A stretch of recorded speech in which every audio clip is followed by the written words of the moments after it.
welcome to my YouTube channel, Charles P. Malone Podcasts. My name is Charles P. Malone, aka Chuck, and I will be your host for this book reading and commentary of my book, Winning Thru Trial. Today's episode 8 of Winning is the second half of Chapter 4b, titled Choice Defines Character.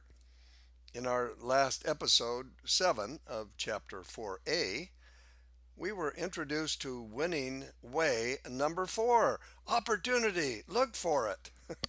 And we associated the word opportunity with the word trial, not a common connection in the world we live in. But weren't you inspired and maybe motivated by the true American love story from chicken coop to country mansion?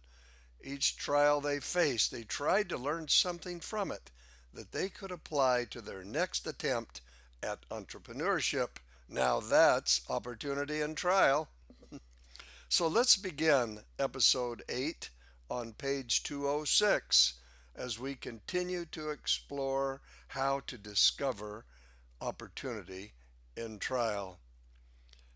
During the real estate meltdown of 2007 to 2010, and a few years before and after, many Americans lost their dream of home ownership because residential real estate values plummeted so far under the mortgage against the property that those who had to sell at that time couldn't.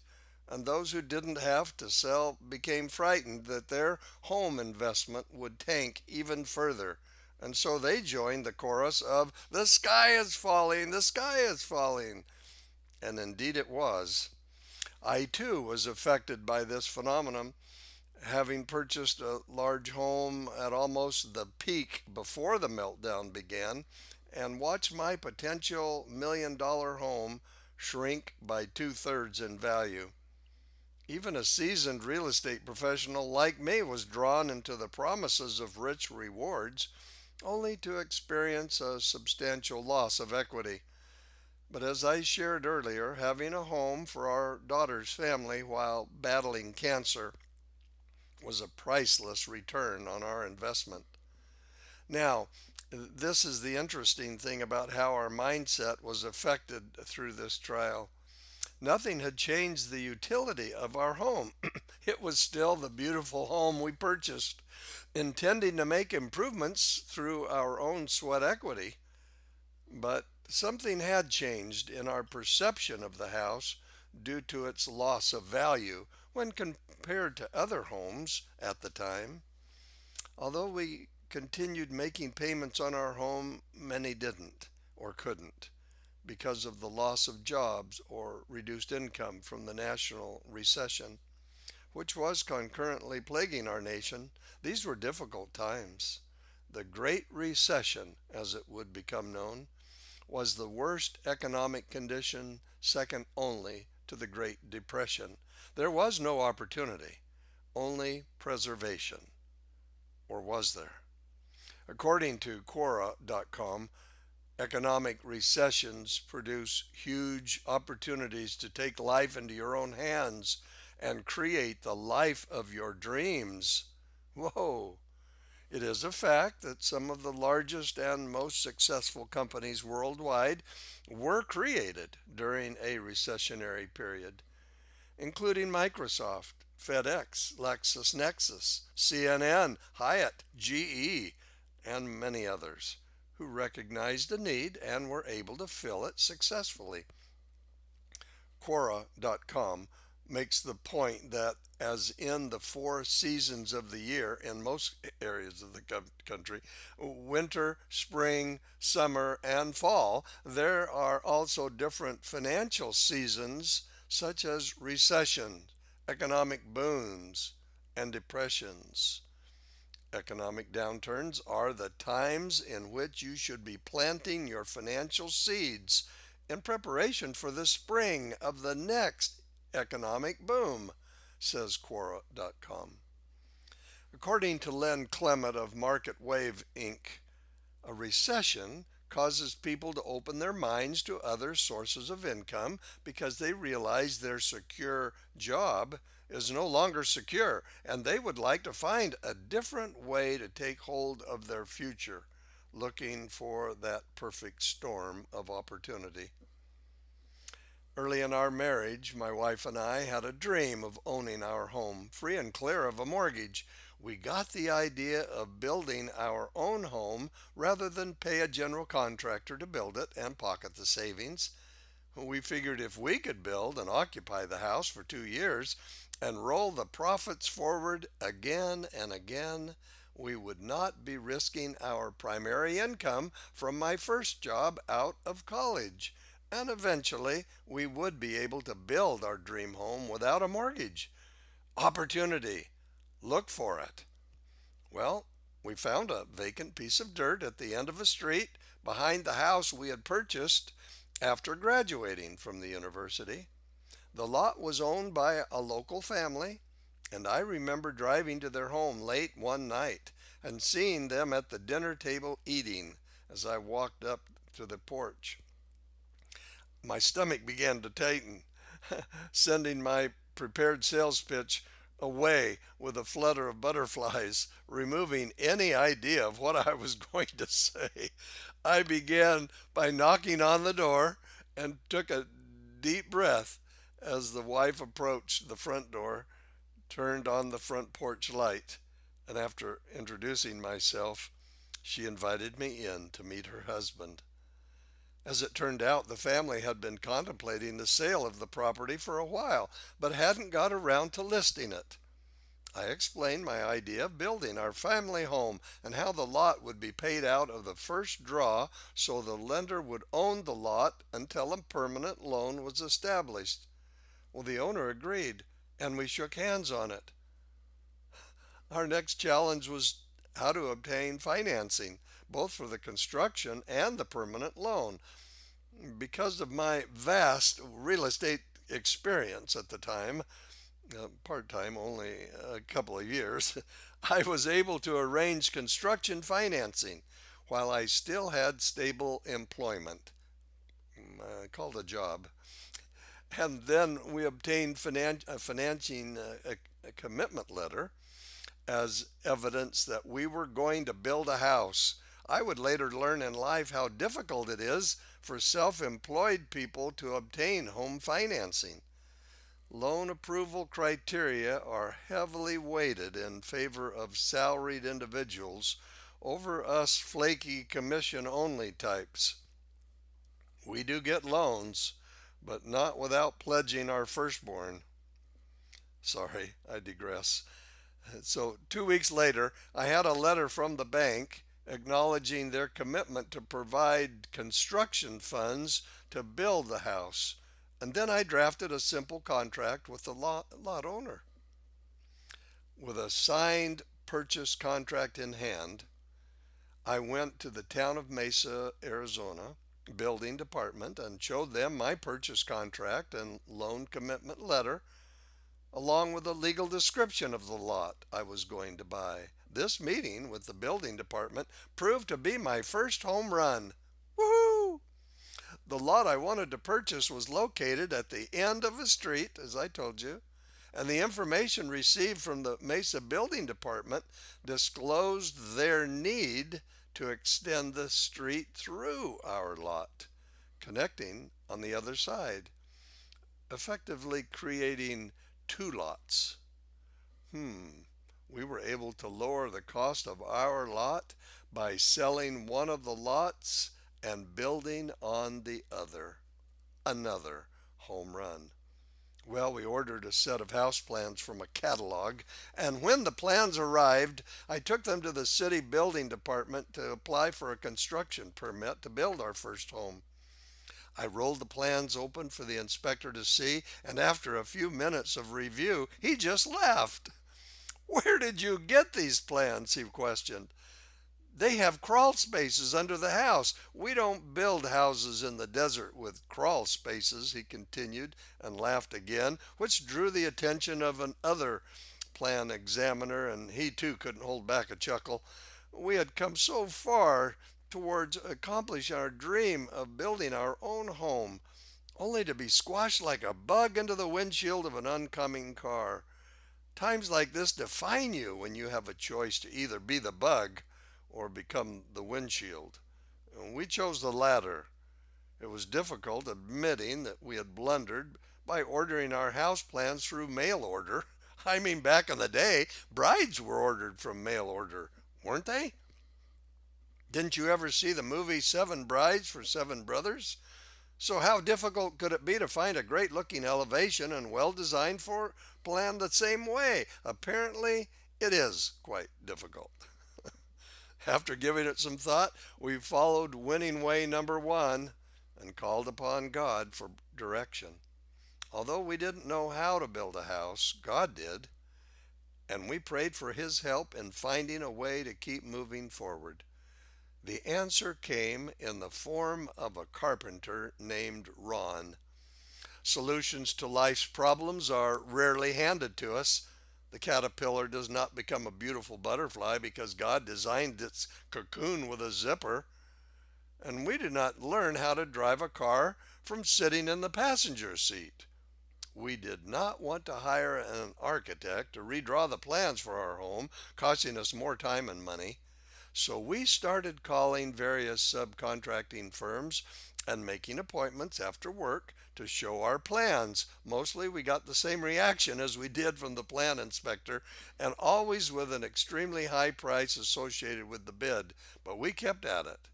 My wife got rather good at tracking down busy subs, putting our Eastern plans in their hands, and explaining what we wanted. One day, about dinner time, the house phone rang. That's back when we had house phones. It was a carpenter named Ron.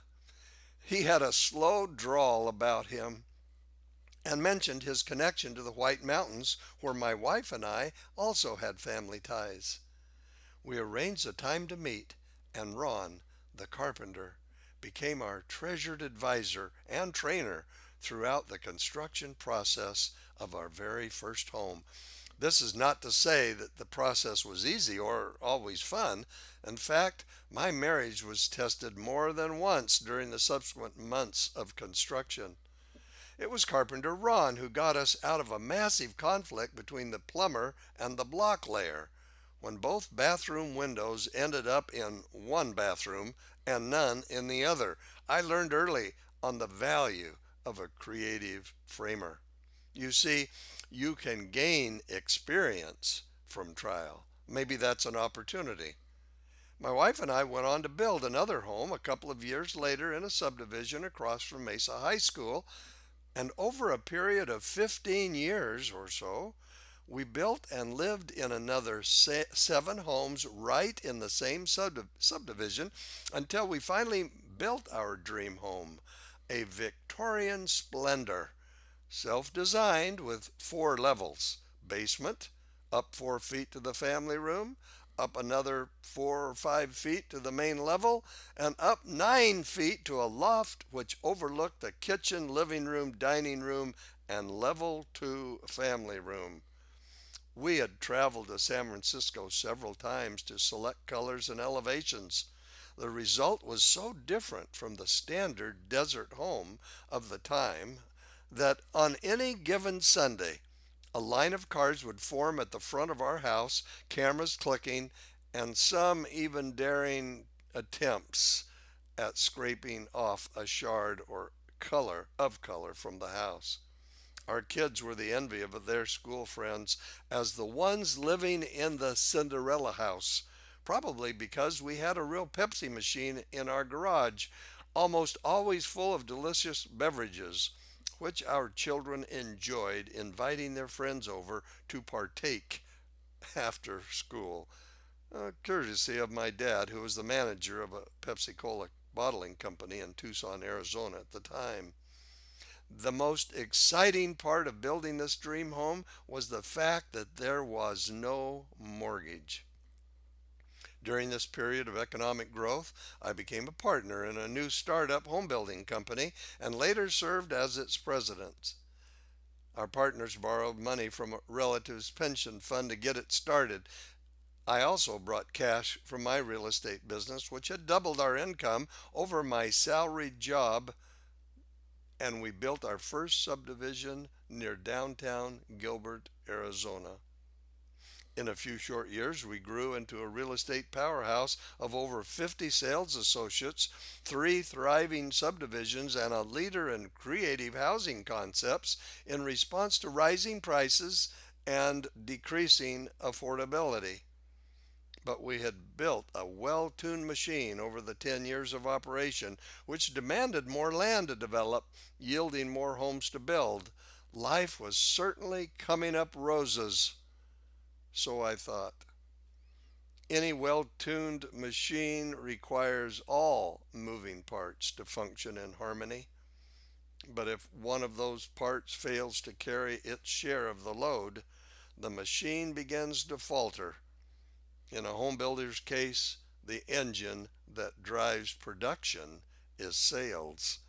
Just think of the multiple obstacles to buying a home to which you, the reader and listener, have been exposed, assuming you have owned more than one home. Or if you have dreamed of owning a home only to experience the bug on the windshield example used earlier, you also know firsthand the obstacles of achieving homeownership. During every period of economic growth, history has shown an offsetting period of economic recession to some degree. Just how deep depends on too many factors to be addressed here. But rising home mortgage interest rates are almost always involved in slowing sales. And if you think back to the current times that we're now going through, the rising mortgage interest rates and the rising home values are very, very tough to overcome, especially for first time home builders. But economic conditions during the late 70s and early to mid 80s were also significantly affected by rising mortgage interest rates, reaching 20%. Yes, you read and heard this correctly. 20% interest rates. And many of you are thinking about now, we just turned down buying a house because interest rates were 7%. Hey folks, I owned a home when I bought it. I actually assumed the mortgage because it was a 7% interest rate, and I figured we would never see a 7% interest rate again. And I was fairly right for many, many, many years. I still own the home. It's free and clear, but I remember holding off trying to pay off the loan because you couldn't go buy money with a 7% interest rate. But less than 3 months later, I was a regular on the golf range with my two young sons under the care of a golf professional. Life was good, but that's only because I cut and run, as they say. I did not see the benefit. I didn't see the potential. My partner and I then, with just two of us, the others we had bought them out, given them $1 million to go on their way. And my partner and I took the company, and that's when it hit the 20% interest rates. So we decided that I would be the one to leave. And less than 3 months later, then that's when I was a regular on the golf club. With the golf club, I thought that life was going to be sweet from then on. My buyout from selling my company shares of ownership included 20 apartment units I had built and managed personally to become future retirement assets. I thought I'd finally proven myself as a capable breadwinner to my family and a shrewd negotiator and a hero to my children. I was so overjoyed. Although I had done my best to protect my family from the outside world's exposures to the calamities caused by such extreme interest rates affecting our livelihood, I soon learned that even doing one's best is sometimes not enough. This world is full of successful failures. A good friend sent me a quote that fits into this chapter about choice and opportunity. It says, "Everything we want is found on the other side of hard." Now, where do you remember hearing that? Wanting to do a little research about this quote, I found out that the Phoenix Suns basketball coach at the time, Monty Williams, used this quote to express perhaps some frustration over the team's progress or lack thereof, as quoted on Facebook. I believe I like this full quote a little better for what it teaches us about the purpose of hard. HARD, quotes Monty. Everything we want is found on the other side of hard. This is our hard, and we are going to find out who we are. Wow! My take on this expression by Coach Williams is that hard is necessary to reveal our true potential. Most of us, when faced with hard, consider that condition as opposition or trial if it hurts, right? That's our definition. And it is by overcoming hard that we learn most about ourselves. This is where choice comes in. When trial first hits, it comes as a thief during the night, unexpected and swift. We are often confused and lost, unable to find a bearing that will give us hope. That quote is from The Sweetness of Trial, my first book written on trial.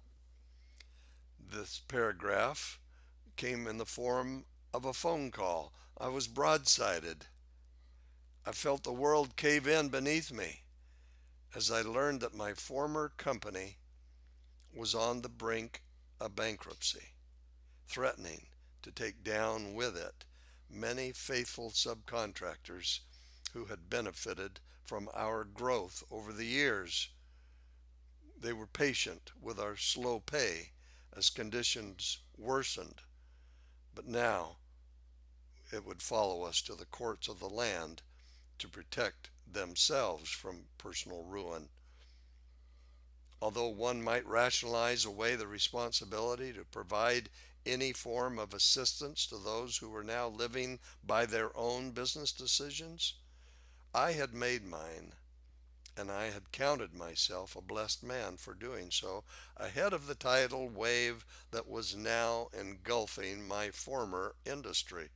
I had sold out, but something didn't feel right as I learned of the damage that it would cause without an infusion of cash into my former company to pay the subcontractors who had acted in good faith. The repercussions of bankruptcy would ruin lives. Folks, I'm a simple man in many areas, yet my wife reminds me complex in others.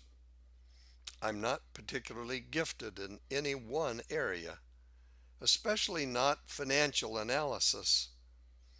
I can't describe with any amount of detail or rationale why I agreed to do what I did. But I agreed to mortgage every free and clear apartment unit I had received as my buyout to provide the cash lifeline to my former company so they could settle with subcontractors and lenders.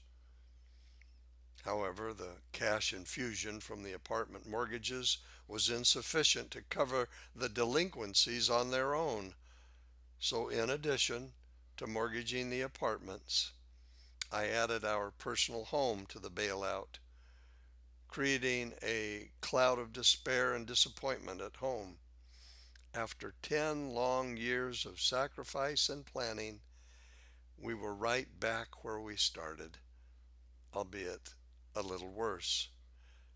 But what about the assets? The apartments themselves, didn't they grow in equity and eventually pay off? I know it's difficult to imagine, but there was a time in our real estate investment history when such mortgage investment real estate, like apartments, were more of a liability burden than a positive asset. and this period of my life being one of those times.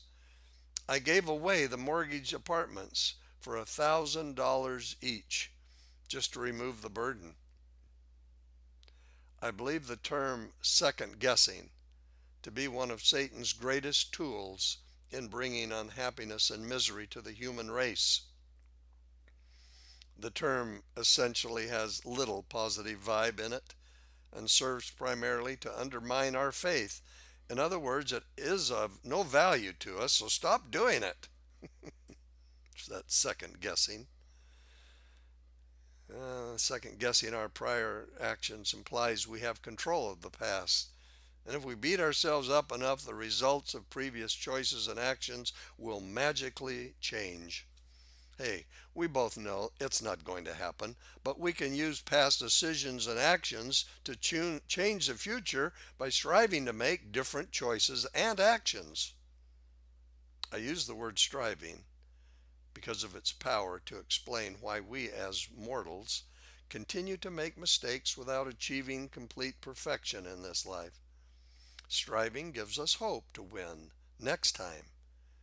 It applies the game is not over until God says it's over, and I am called home, unless by my own carelessness or that of others exercising agency upon me. In my case, however, I did not strive to forgive myself over the financial plight I had put myself and my family into.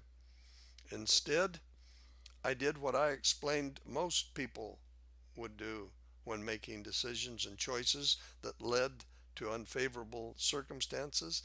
I too beat myself up by second guessing my actions. Instead of looking for opportunity, now that I was out of work as a real estate marketing professional, former company president, I sulked, withdrew from my family, and allowed the tentacles of depression to envelop my being. Boy, I was a real mess. Hate to even mention that. I'm sure as you're listening to this and you're seeing me today for my fantastic fortune,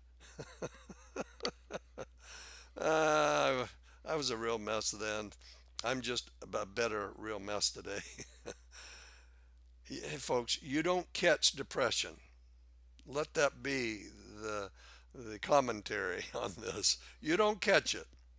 According to the World Health Organization, WHO, more than 350 million people worldwide suffer from depression. It is a leading cause of disability. It hinders ambition.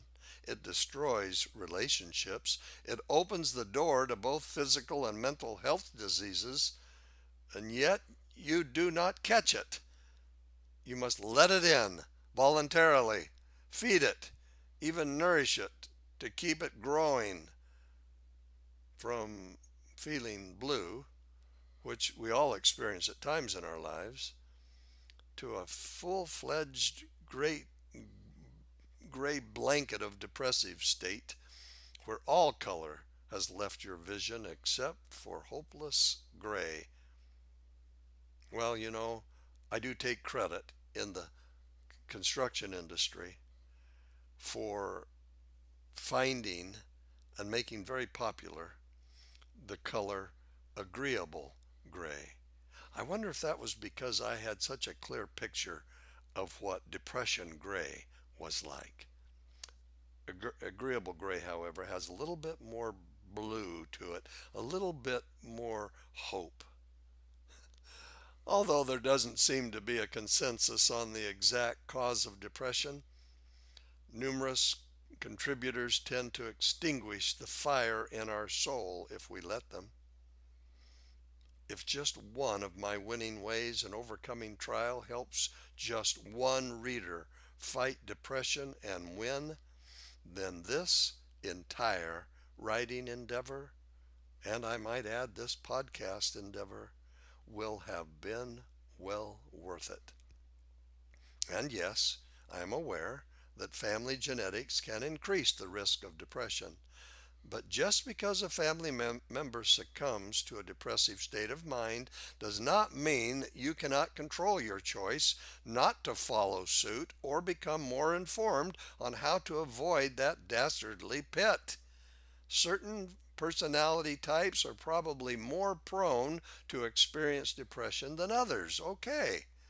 One who's generally a worrier, critical of others, maybe never satisfied with themselves, will likely experience bouts of depression just because it fits with their personality.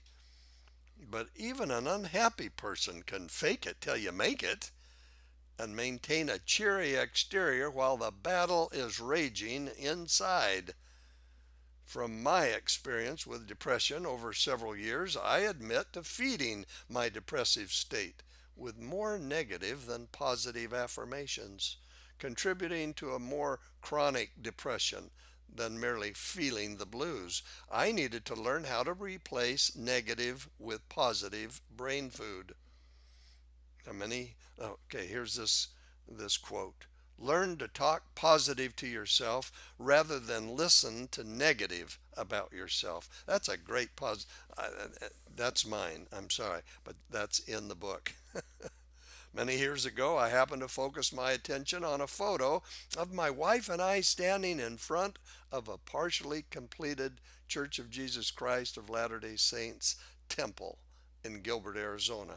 My eyes not focusing on the beautiful person next to me or the holy edifice under construction behind it, but instead I chose to see the overweight person with my face and immediately assumed an attitude of disgust over the extra weight I had allowed myself to carry, choosing to purchase larger sizes rather than correcting the problem, which in my case was not medical, but rather choice of what I and how often I fed my body.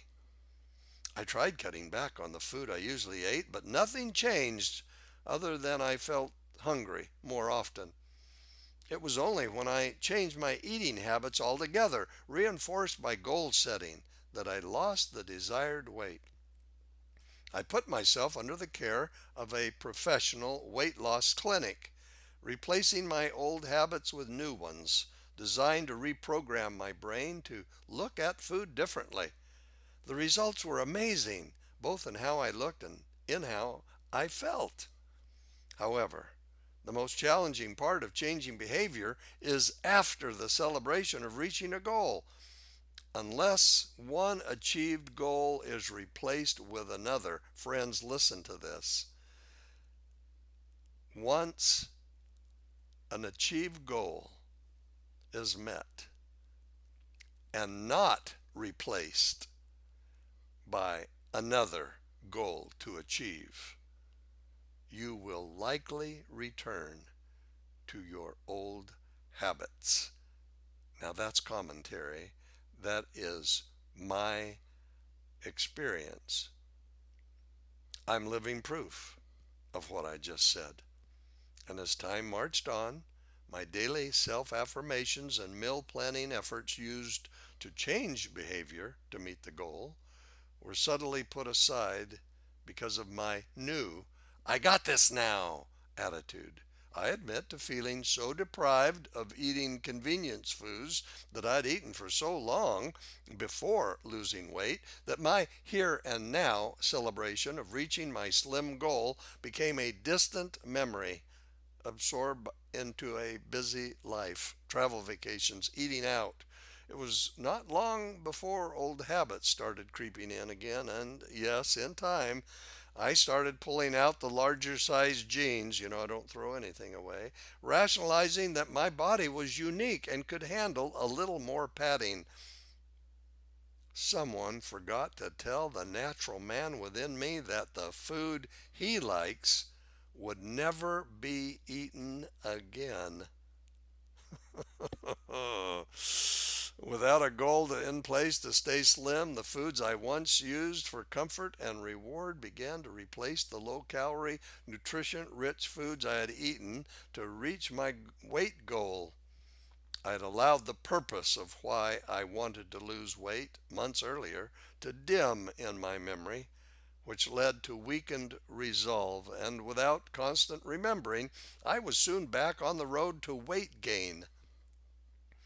Trial is often a masterful excuse to change eating habits. Without a plan, trial can feed the natural man instincts with fear and loss of control, leading us to abandon our goals of better eating. It can also affect how we think, treat others, and even our moral compass. And before long, we find ourselves drifting as a ship without a rudder, tossed upon the waves of life, unprepared for what lies ahead. If we do not maintain conscious control over what we eat, read, and listen to, we are easy prey to external influences that have the potential to define us without our say in the matter, but manifest in our attitude and actions. Have you noticed there is self talk going on inside your inner thoughts most of your waking day? And what about at night? Just before closing your eyes, finally able to unplug from the demands of the day plussed upon you. Is there self talk? And what's it sound like? Have you ever noticed that moment of clarity when you take a deep cleansing breath, slowly exhaling the stress of the day? For me, this is when my self talk appears to be the most vulnerable, the last thoughts of the day, to hibernate as seeds of influence toward my becoming. A subtle reminder of that which I feed the brain, conscious or not, is revealed in my attitude and actions starting as early as the very next day. Please try this little exercise the next time you prepare for sleep.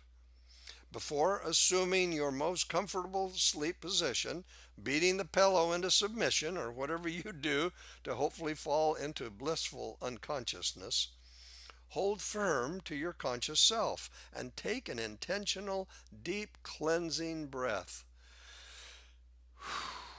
holding for a second or more to collect all the stored stresses of the day, and then exhale slowly, visualizing the expulsion of tiny dark bubbles, each carrying a negative influence. The first few times you might find yourself falling asleep before starting on the second stage of inserting the positive. But stay with it. The second stage of preparing your mind for pre sleep positive self talk could be the most dramatic and beneficial change to your life ever experienced. You can thank me later. Remember the 5 P's. Preparation prevents poor performance. Oh, I hate to say that. I better be thinking it. You need to prepare your mind food ahead of bedtime feeding time. While recovering from chronic depression, I sat at my bedside each night for weeks with a yellow pad of paper and a pencil. Ballpoint pens hadn't been invented yet. Oh, just kidding. And scripted positive affirmations into my brain.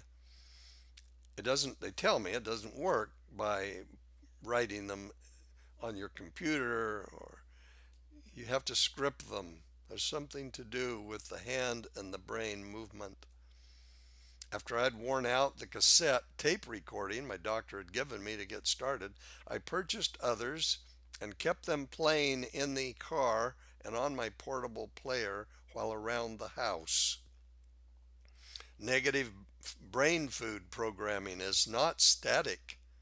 In other words, if you don't input more positive brain food than the ongoing negative food selections, your dramatic change will take longer and yield not so dramatic results. But any positive affirmation recited and internalized on a regular basis will make a difference, even if not noticeable at first.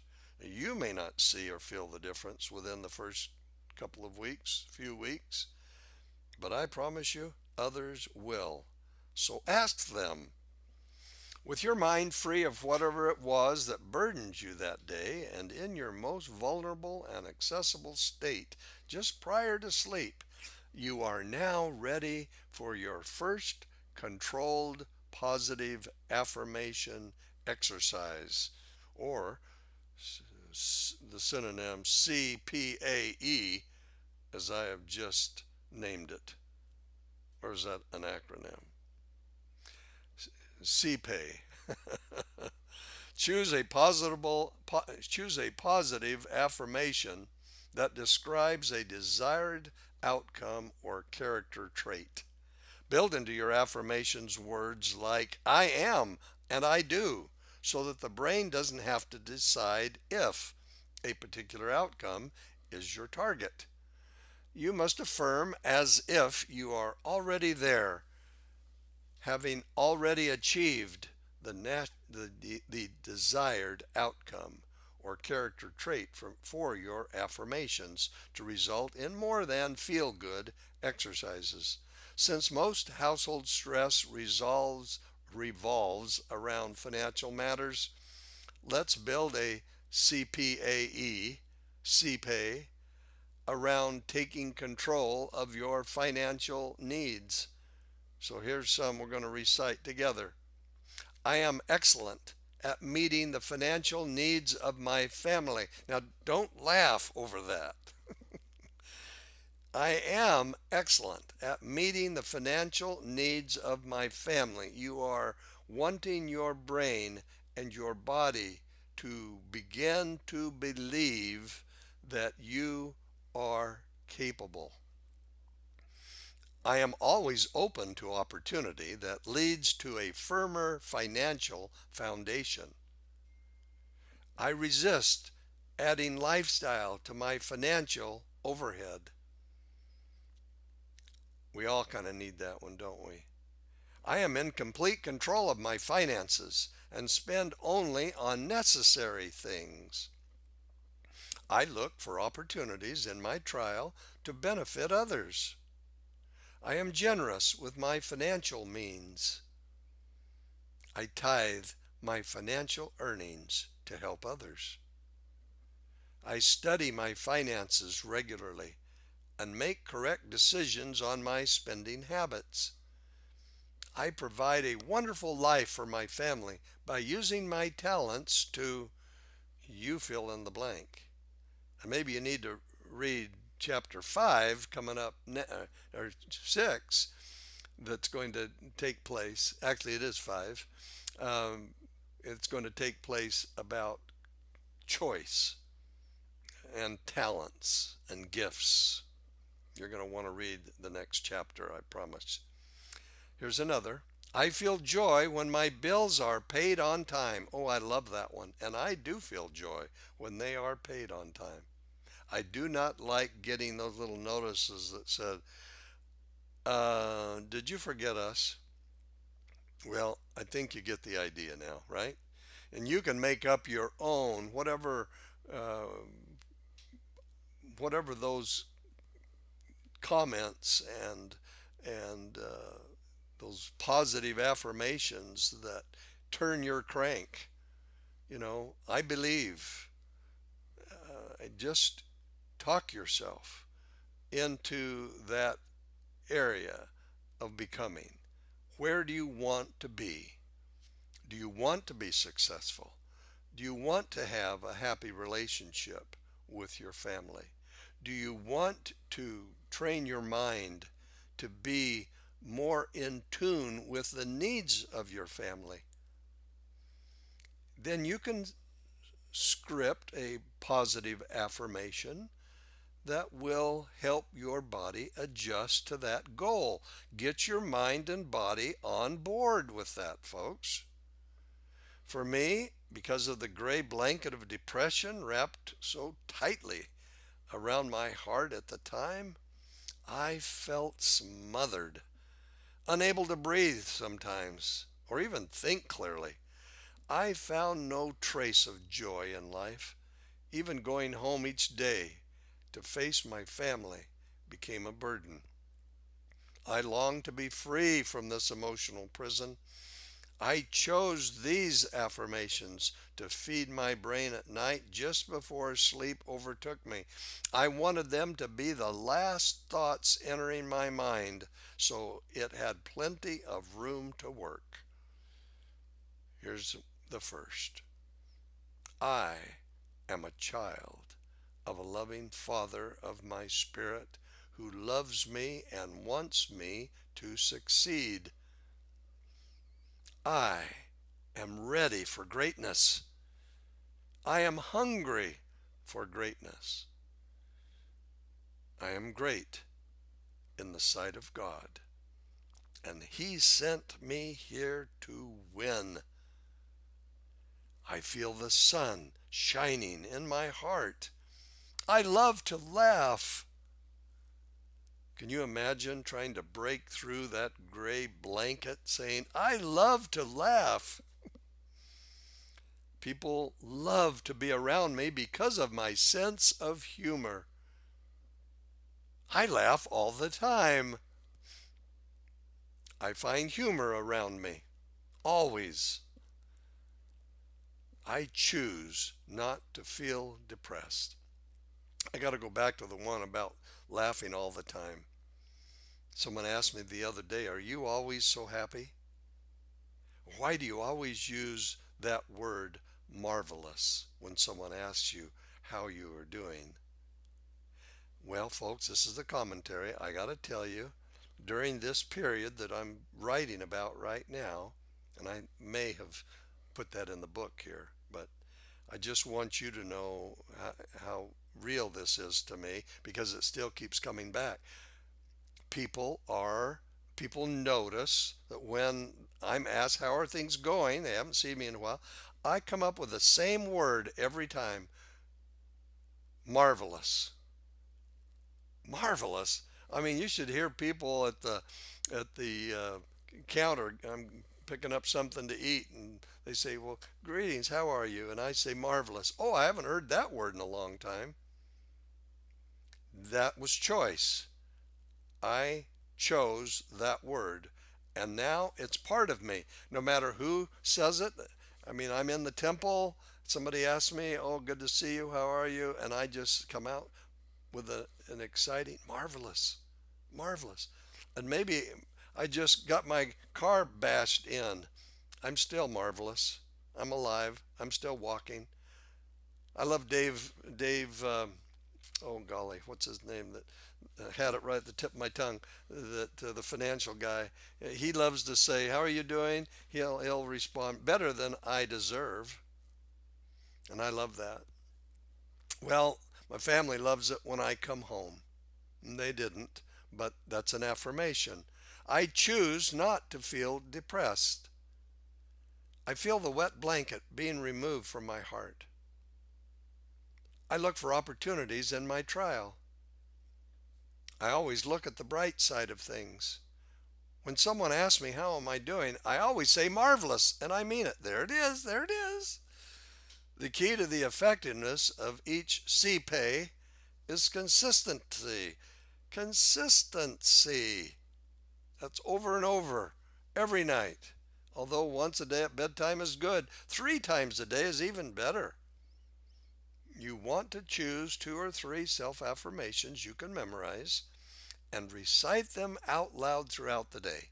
Use shower talk each morning to get in some verbal recitation. Be passionate in your recitations to gain more impact on yourself. I think I'm gaining those. The more I talk about them, I get more excited. Let the neighbors hear you. Hey, the more passionate, the better, as long as they're positive affirmations. You don't want them to hear any yelling about stuff.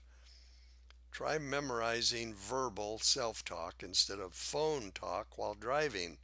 Don't bother wondering if the driver stopped next to you at the traffic light and he's looking at you thinking, whew, what's going on there, man? Look at him, smile, and go, yeah, win. Pour it on, brother. So, positive self talk can be enhanced by listening to positive input throughout the day, avoiding certain music and radio stations that do not fit into your preparation.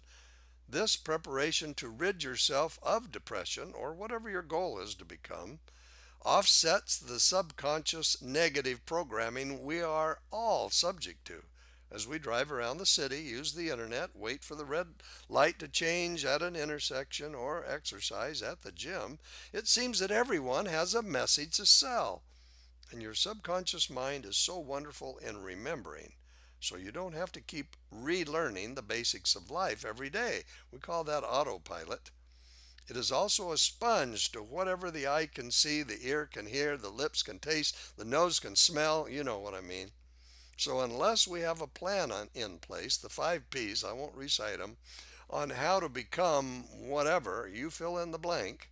So we got to have a plan in place. If we don't, the natural man, the carnal man, the worldly man or woman within us will reign. And which one do you want to reign?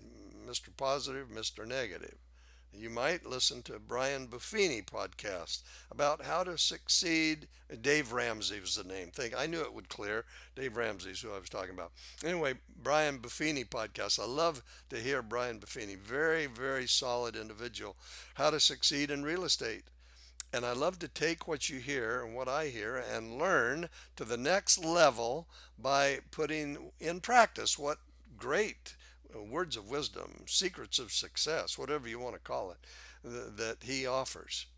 But you have to change your daily habits to align more with those found consistent with others who have reached similar success. You can't expect to become without moving into the next level of practice. You reinforce the goal by putting into real life practice the principles necessary to learn and understand how to achieve whatever measures of success you hope to achieve. And Brian Buffini recently shared in a podcast this following narrative, if I remember. He says, "You want to become as successful in your financial life as I am? Then you want to do what I do? Then pack your bag tonight and meet me at the airport to fly to my next event, missing your daughter's piano recital. Staying in a motel night after night, motel after motel, weekend after weekend."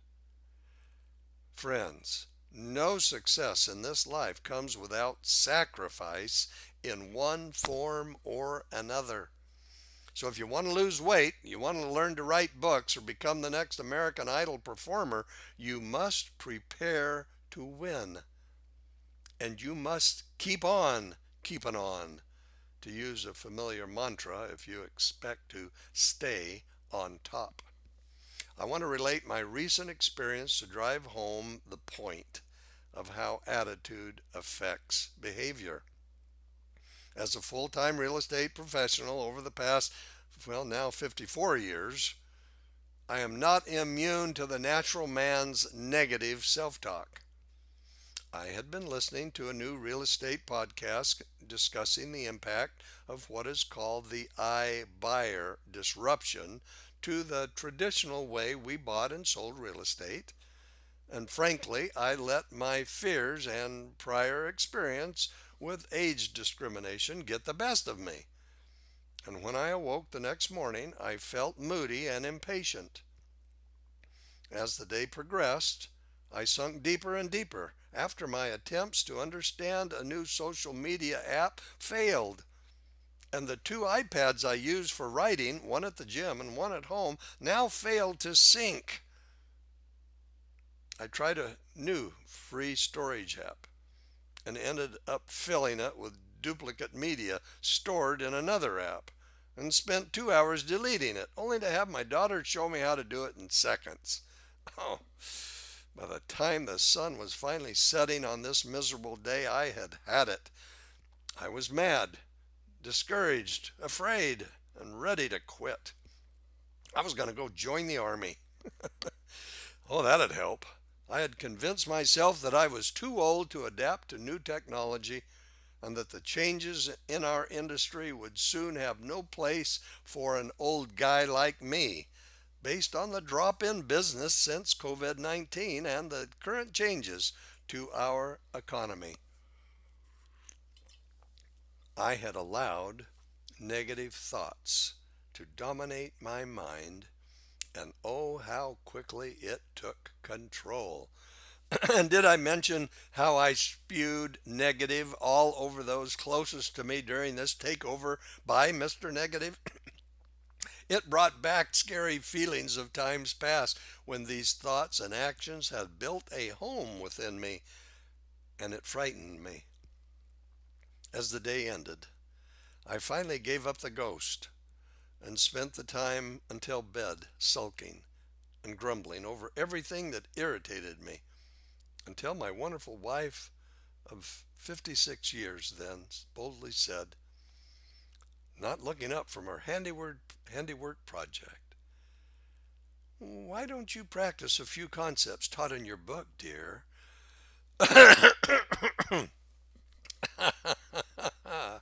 This entire book is entirely transparent. Oh my goodness. Someone asked me one time, why do you reveal such transparency about yourself? Well, I don't know. Why would I begin now and not disclose my human frailties even as I write this chapter? In fact, I did take my wife's counsel to feed my attitude with some positive affirmations. But mostly I just opened my heart to my Savior, Jesus Christ, and allowed His atonement to heal my troubled mind and spirit. When I awoke the next morning, those feelings of dread and frustration were gone. I solved the issue of linking my two iPads, and I overcame the negative self talk by finding a new app that could add text and fun graphics to my videos to make them more interesting, and posted a new video all before noon. And just so you know, I was the #1 producer at my company that year. So what changed? How did I work out of such bad mood the day before? Well, that is the answer. I did work my way out of it. My first call was to God. With the assurance that all was going to be okay, I began to feed my mind with positive affirmations in the form of self talk, positive talks, and podcasts, and a bit of extra sleep. I think my short night before the lousy day may have contributed to my stinkin' thinkin'. Well, for those of us who have experienced a deeper set depressed attitude, the most effective time for CPAY is just before bedtime, as you script in handwriting those chosen self affirmations you securely embedded in your brain, those you want in there. And the next morning, after morning prayer and before shower talk, recite those same affirmations. How long depends upon you and the time available. The more often and longer will generally yield better results. CPAY is like changing your diet from bad to healthy food. If you stop eating healthy food long enough, you will find yourself right back where you were before changing your habits. Trust me on that one. For me, the only way a change of diet as a way of life will work long term is if I convince the natural man within through self affirmations that this new lifestyle includes him too. And when the occasional clouds of doubt gather overhead, thick enough to affect your behavior, you now have the skills necessary to work out of it. My fake it till I make it persona may still be working in some areas of my life, but without the support of CPAY, it would be just a matter of time before I fall back into my own old eating habits and once again fall prey to the natural man within me. I have not offered the preceding discussion and controlled positive affirmation exercises, Mr. CP, in any way to be intended as medical advice or suggest CPAY as a substitute for seeking professional counsel or treatment for medical or psychological symptoms. That's my disclaimer, folks. It's just something that I was blessed to experience, and I'm offering them only as encouragement and a means of providing a self help skill to overcome those uh, negative thinking habits which you may or may not have. Obviously, my principle or of truth or perceived truth, if used over excessively like anything, has the potential to do harm. Use common sense. Please. And by all means, do your own research into positive affirmations and self talk. Don't Google the acronym CPAY just yet because it doesn't exist, except in this book, as relating to controlled positive affirmation exercises. However, there is sufficient data and studies online to more than support the general acceptance and benefits of self talk. Check out the www.learnmindpower.com. I think you'll enjoy that. My first experience with positive self talk was with Shad Helmstetter, but there are now libraries full of such information you can check out for the price of a library card. During my research at Arizona State University for my psychology classes, I internalized the relationship between mind and the physical body, operating on two separate planes, backed by such greats as Plato, who in 387 BC suggested that the brain is the seat of mental processes. Plato's view of the soul, the self, is that the body exists to serve the soul. God created the soul before the body and gave it precedence, both in time and value, and made it the dominating and controlling partner. From Timasius, as quoted in Wikipedia Timeline of Psychology, I interpret this historical information as the soul aligned with the brain and the body aligned with the natural man within us were formed to create man or woman subject to agency and opposition as designed by God to prove us, to test us, to develop us into becoming. Winning Way number 4, titled Opportunity. Look for it. Blends well with the chapter devoted to choice. Depression is a symptom, not a character choice, but it affects character if you choose to do nothing about it. I have attempted to equip you with methods and information to use, but it is still your choice to do so. When the brain runs on negative programming, it shuns opportunity, I promise. And when trial strikes, you need a clear mind. But rarely do you have time to prepare. Today is the time to prepare your mind and heart to face trial when it comes. And my friends, it will come. To conclude this chapter on choice begets character and winning way number 4, which will continue in the next half, which teaches us to look for opportunity in trial, winning way number 4.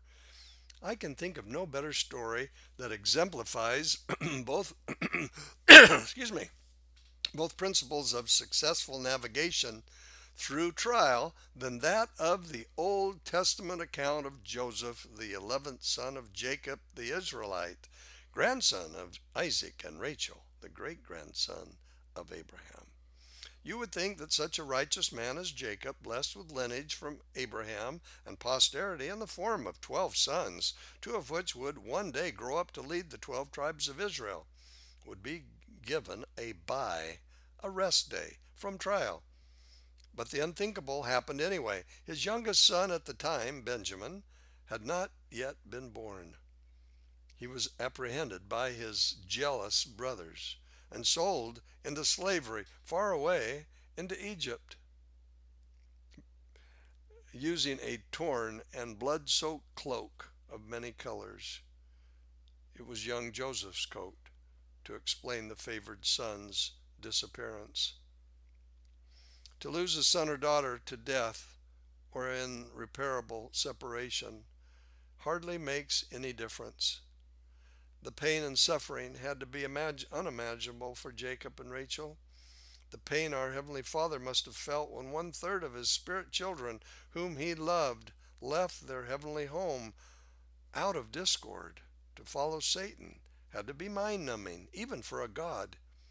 My wife and I experienced just a small taste of that and would never be the same again, and our child was alive. Joseph was an average child in many ways, working hard with his brothers as shepherds in the land of Canaan. But Father Jacob favored Joseph as the birthright son of his wife Rachel, because Reuben, the oldest son, had forfeited his right as the firstborn because of his immoral actions, which spurred a growing rage of jealousy among Joseph's older brothers. And then there was that beautiful cloak, woven with many bright colors, to remind them again and again of their father's love for their younger brother. It didn't help that young Joseph, maybe 17 years of age at the time, began sharing particulars of dreams that he had been having of becoming a very important person one day. In fact, he liked to tell of one dream in particular where even the sun, moon, and 11 stars would one day bow before him. I suppose there is some value in parenting skills learned in this story of Joseph, of the importance of loving and treating all children you are blessed to have under your care, birth or adopted, with unconditional love. While a higher form of love must develop in the parent to attain this level of parenting, it is attainable, not as perfection during this earthly life, but as a striving for throughout the eternities. Nonetheless, making mistakes in parenting often yields an opportunity to learn and to change. Although I knew my parents loved my older sister and me, I never remember her being disciplined the way I was, probably because I was too busy looking for the next way to get into trouble. You need to look for the next book I'm going to be bringing out shortly called That's Charlie. According to what I later learned from Scripture, my parents loved me more because I was chastened more. You can find that bit in Hebrews 12, verse 6. Well, back to my story of Joseph, who by now was well on his way to being sold to serve some wealthy Egyptian. But as fate would have it, that's God's way of remaining anonymous, young Joseph was bought by an officer and head of Pharaoh's kitchen, that would be Potiphar, who took a liking to Joseph and made him his personal assistant. In time, Joseph assumed responsibility for Potiphar's entire household.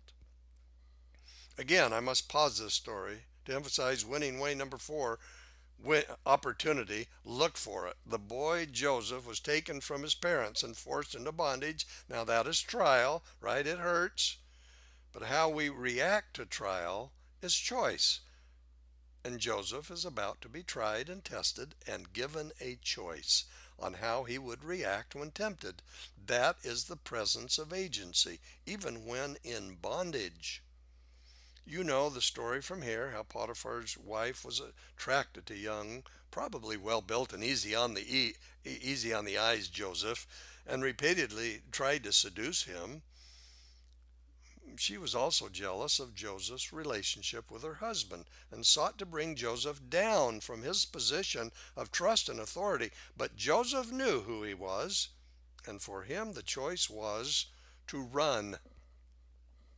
Temptations are a daily occurrence in today's immoral climate, and families are destroyed daily because of poor choices. Oh, if we could all use our agency to make correct choices and follow young Joseph's example. Joseph escapes from Potiphar's wife's grasp, but this time without his coat, which she uses to spin a tale, accusing Joseph of impropriety, which leads to Joseph's imprisonment with the Pharaoh's butler and baker, who were also on the wrong side of the law. While in prison, Joseph befriends the chief jailer and gains his trust, leading to another opportunity for leadership and responsibility over all the other inmates.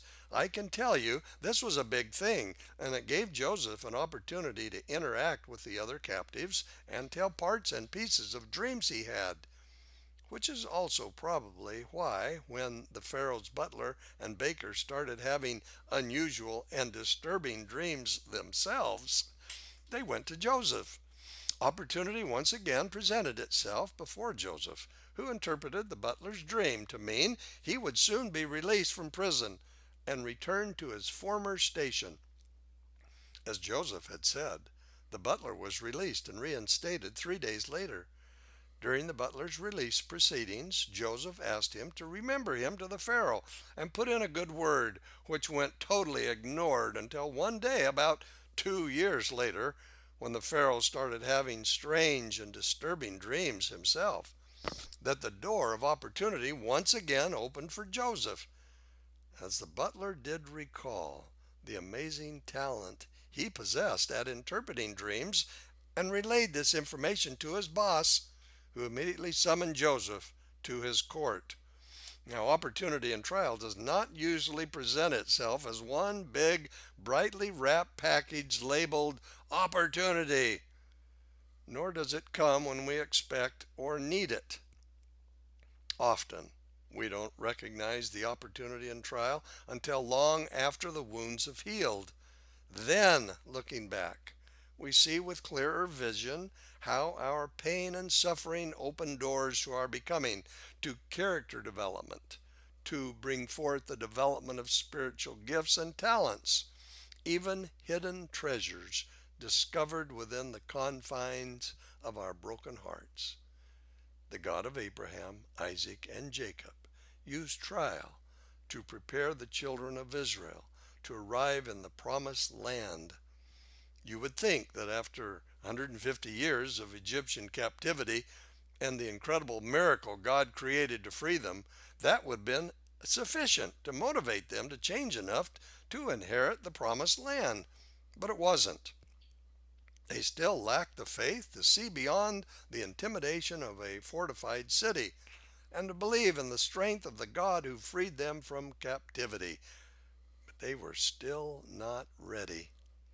Has it ever occurred to you that God has placed us in our life circumstances so that we too might prove our faith in Him and attain greatness? Is it possible that even you, my reader friend, my listener, have undiscovered talents and spiritual gifts within you that only a desert journey, trial, would cause to be born? Okay, I get distracted. Let's continue with our story of Joseph and his trial. Joseph had aged during his confinement and was now around 30 years of age. But who's counting? Perhaps Joseph had to season a bit more before his once in a lifetime debut with the Pharaoh. Perhaps if Joseph had been younger, without the experience gained from his responsibility over those incarcerated with him, he might not have been as confident in his interpretation of Pharaoh's dreams, nor the confidence to offer advice. Can you imagine that scene before Pharaoh? King Pharaoh, sir, what I'm reading from this dream you keep having is 7 great years of plenty. Cheers from Pharaoh's court, followed by 7 disastrous years of famine. Boos from the Pharaoh's court. And if I may be so bold, sir, I would recommend appointing a wise man to be responsible for the gathering and storing of food in anticipation of the famine to come. Gasp! From Pharaoh's court. Well, I really don't know if my insertion of melodrama from Pharaoh's court actually happened, but I do know from recorded scripture that Pharaoh was impressed with Joseph's recommendation so much that he appointed Joseph to be that wise man, second in command, and charged with filling the storehouses with grain and other food sources for the famine that Pharaoh wisely believed that was coming, aka opportunity. In revisiting Joseph's story once again, I came to understand even deeper my belief that trial, yours and mine, trial has the power of influence. And I call this opportunity. In today's world, it may not be noticed by others as a noble gesture to take our eyes off our own pain and cast them toward others. But our reaction to trial can profoundly affect others, as did Joseph's. Joseph may have been a spoiled little boy at one point in his life, but he became a man through trial and influenced the highest ruling power in all the land for good. Joseph was about to be placed in a position where he could make a difference. He was exposed to trial in order to carve from him talents which may have lain dormant as a sheep herder. He was giving temptations, he was given temptations so that he might come to know who he was and what he stood for. Joseph's story does not end here, nor does his opportunity to influence others, but for our purposes, I think the examples shared about Joseph's life do very well in describing the power of winning way number 4, opportunity. Look for it. Some time ago, while serving a client in the sale of their home as a real estate broker, I arranged to meet an appraiser assigned to place a lending value on my client's home that I had just sold. She, the appraiser, was already in job mode when I arrived, but still greeted me professionally before returning to her fact gathering process. I tagged along quietly, not wanting to get in the way, but also wanting to make her job more manageable. And at one point, I asked her a question I ask all appraisers who carry the power to make or break a deal. Are you familiar with this area? I asked. And when was the last time you appraised here? Much to my relief, I learned that she conducted her appraisal business from her home, which was not far from the subject property, and she was quite familiar with the area. One question led to another as she robotically took measurements of every inch of the home and still responded to my sincere questions to get to know her. As our time together ended, I extended my hand of appreciation for her efficiency and asked if there was anything I could do for her, and her response surprised me. Do you know of any homes to rent? She explained that her 26-year-old son had been living with her, but recently died from pneumonia. As she said that, her eyes welled up and her tears began to threaten a breach of their confinement, as did mine. I responded, I wrote a book just for you, I blurted, and I had, and for everyone else who does not understand the purpose of trial. I carry a couple of copies of my first published book, The Sweetness of Trial, in my car for such opportunities to be a blessing to a child of God who, like me, was sent here to earth to learn and grow. And sometimes we just get overwhelmed with that eternal purpose. As I handed my new friend a copy to read, I pointed to the cover. This is my grandson, Mighty Jake. He was born autistic, but later developed a terminal disease affecting the mitochondria power cells in his body. There is no cure, and the disease is brutal, totally unforgiving. And with a quivering chin, I mentioned that one of the best chapters is Why Bad Things Happen to Good People. My friend cautiously responded, tongue in cheek, Can I read that chapter first? But quickly followed with a more sober request. Can I give this to a friend? Her son is also dying. I suppose every writer who has authored a book goes through periods of doubt and frustration as to why they spent so much time, so much late night, early morning time, trying to put into words this ever-present urge to write, only to discover the world isn't beating a pathway to their door to read it. A publisher warned me that there's no money in books, and she was correct. I have given away more books than I have sold, but it is times like this experience with my new friend that brings to mind the real reason I write books. It is my way of making a difference, if only for one.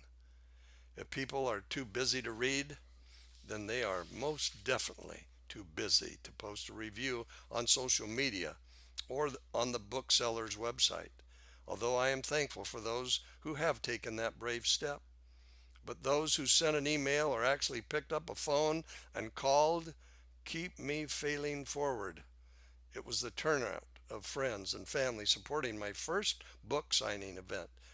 It was one-on-one experiences like that, just described, that helped to pick me up and dust myself off and head back to the gym the following day with iPad in hand and fresh enthusiasm to mount my favorite stair stepper or treadmill and shout to myself, let the thumbs begin. So, friends, when trial strikes, remember winning way number 4, opportunity. Look for it. And thank you for listening to my book reading and commentary podcast, Winning Thru Trial. If you feel that you're finding some value in my experiences with trial, I would love for you to subscribe to my YouTube channel, Charles P. Malone Podcast, because we are just getting started. Each new book I write will be featured on this channel as a free audio, as well as videos of my speaking engagements, and portions of my new books will be highlighted on this channel before they are published, so you get first notice of what is coming up next in the writing life of Charles P. Malone. And please share both books of trial with anyone struggling with trial right now, especially book 1, The Sweetness of Trial. It's found on Spotify and Apple Podcasts. Just search for the book title or my name, Charles P. Malone, my writing name, and you can share the free audio with your friends and family. And of course, if you would like a paperback copy of any of my books, you can find my author page on Amazon.com/books. And then just search in the book section Charles P. Malone, and that'll take you right there. Now, stay tuned for episode 9, chapter 5, titled Seek the Best Gifts, Look for the Miracle. I'm so excited for this chapter because it kind of was a miracle. After I finished completing it and ready to move on into publishing phase, I had this impression one morning as I was pondering after prayer with a thought. You forgot to speak about spiritual gifts. This was such a warm feeling of the Spirit, I could not deny that the message was from my Heavenly Father.